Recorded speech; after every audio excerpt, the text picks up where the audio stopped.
Bismillahirrahmanirrahim. Assalamualaikum warahmatullahi wabarakatuh.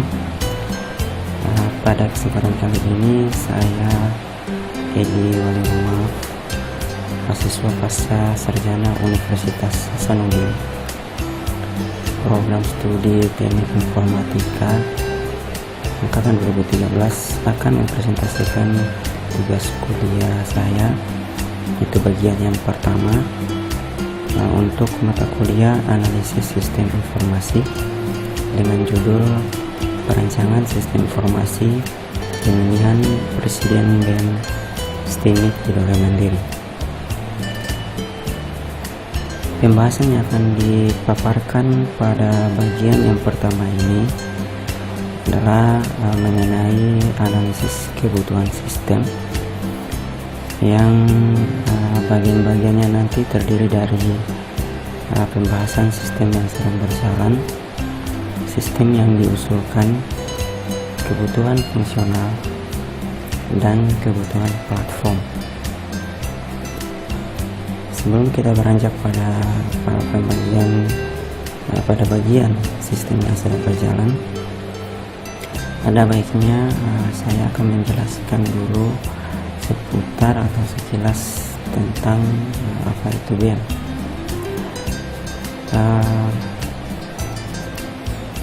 Dijelaskan bahwa BEM atau Badan Eksekutif Mahasiswa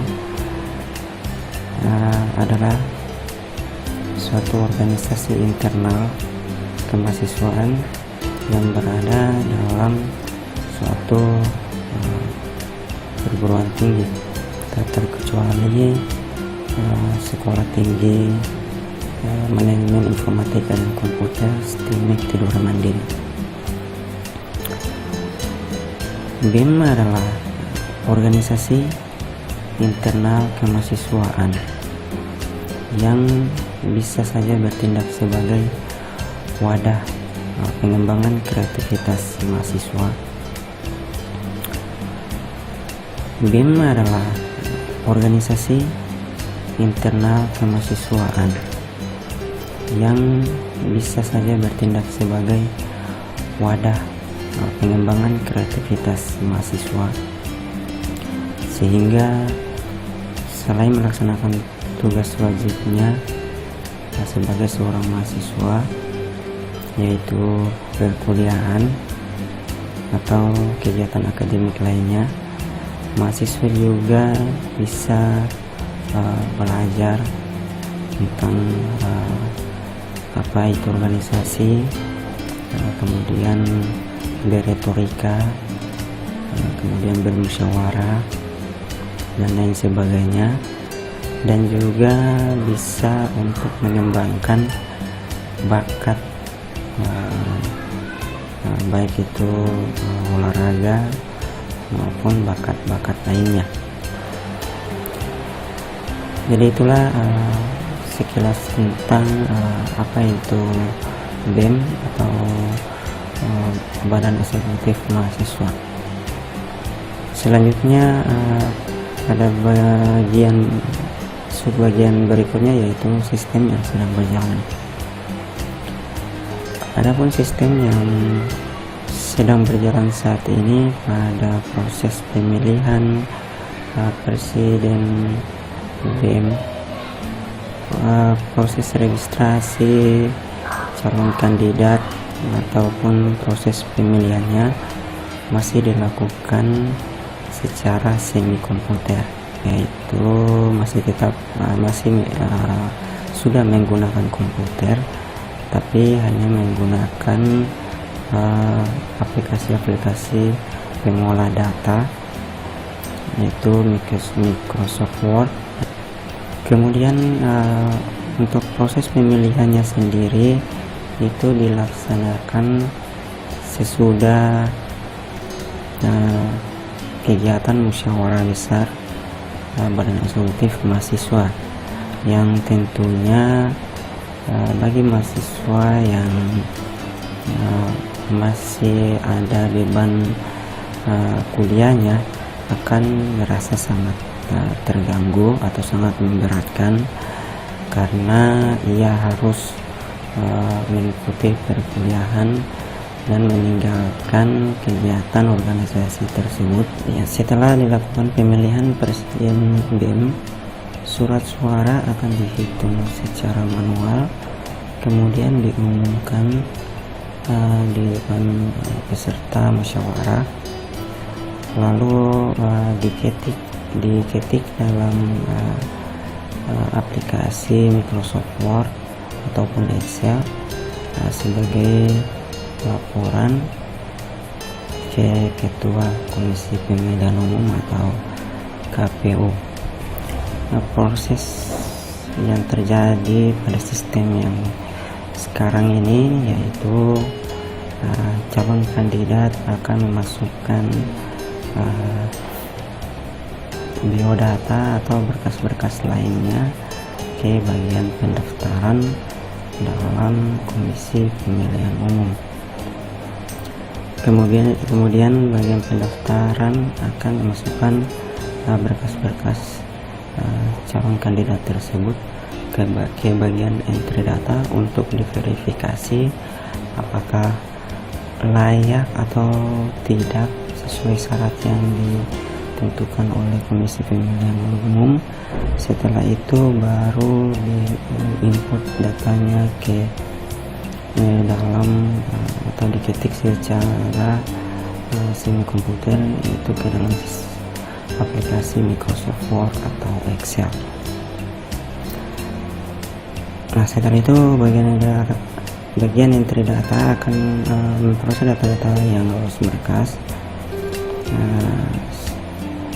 yaitu dengan mengetik ke Microsoft Word atau Excel, dan akan melaporkannya ke Ketua Komisi dalam bentuk daftar nama-nama calon kandidat yang telah memenuhi syarat.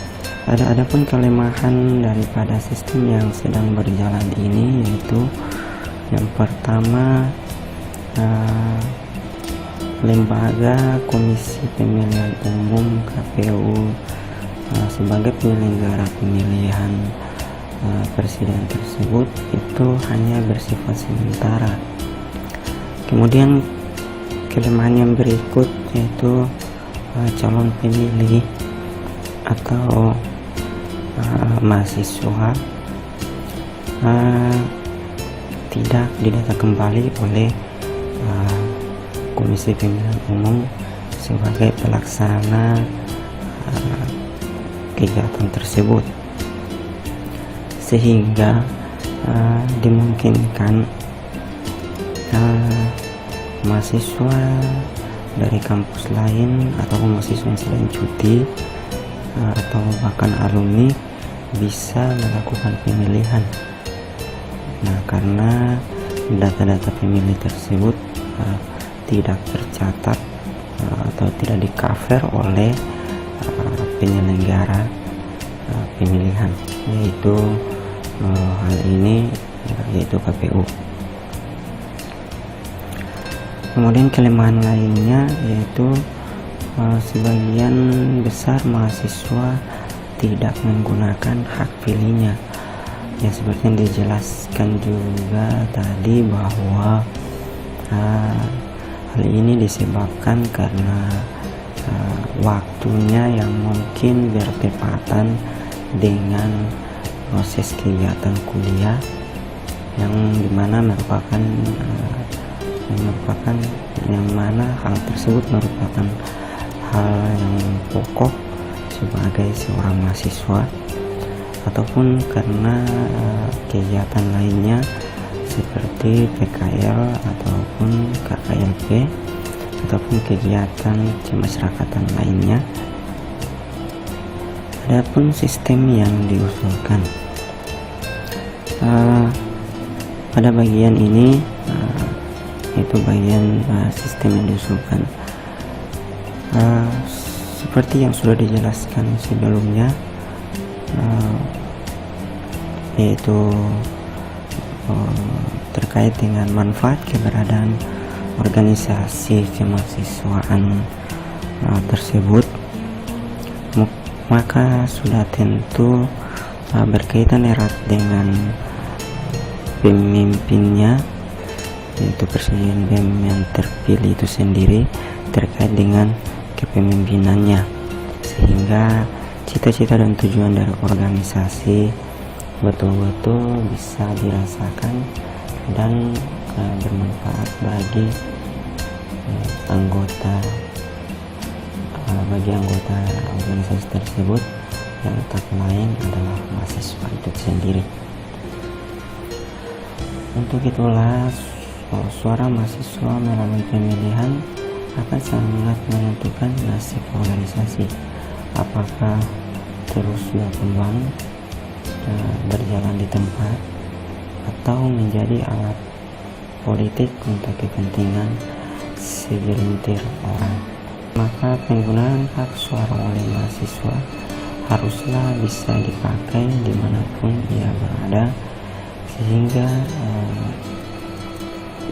pada tugas ini ditawarkanlah sistem informasi pemilihan ini, yang nantinya diharapkan bisa mempermudah mahasiswa untuk menyalurkan suaranya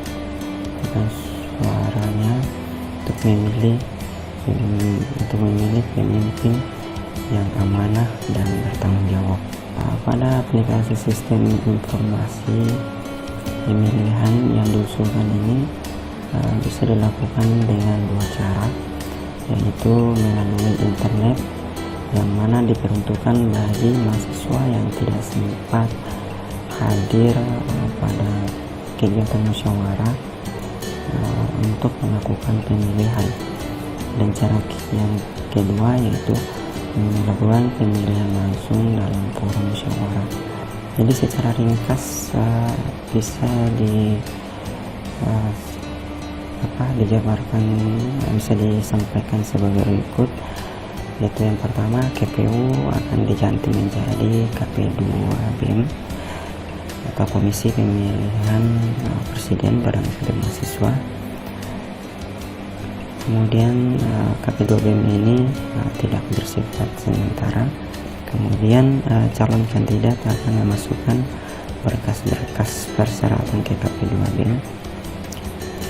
Kemudian ketua-ketua himpunan mahasiswa jurusan, karena di sana memiliki 3 jurusan, maka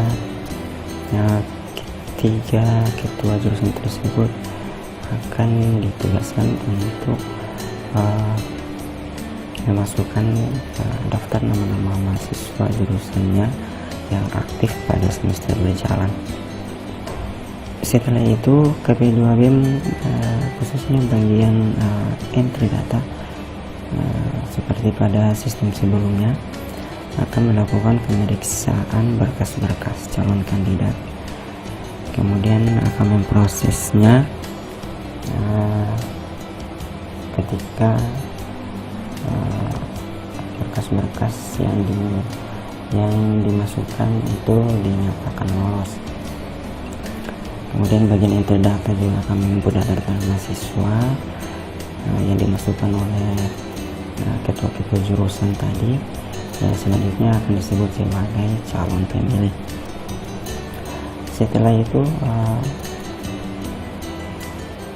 bagian entry data juga akan membuat kartu pemilih yang nanti digunakan oleh calon pemilih untuk melakukan pemilihan, baik dalam kegiatan musyawarah atau melalui internet.